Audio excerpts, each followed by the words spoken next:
Franceschin, Casarin, Botter, Gori, Bressanello, Buoro dalla prima alla sesta corsia. Il tempo da battere di Gilberto Mion 1:00 e 39.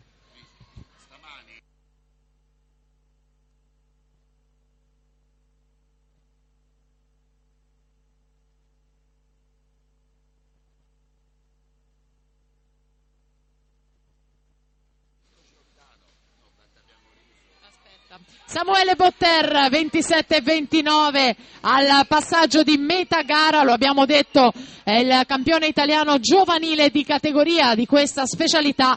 Va ricordato che in questa prima serie è però il più giovane atleta classe 96. Tutti gli altri del 95, attenzione a Casarin, già 2 vittorie in questa edizione del Memorial che va ad insidiare Botter. Casarin al touch 57 e 51 e si conclude l'ultima gara con un primato della manifestazione. Samuele Botter è secondo, 57-94, Lorenzo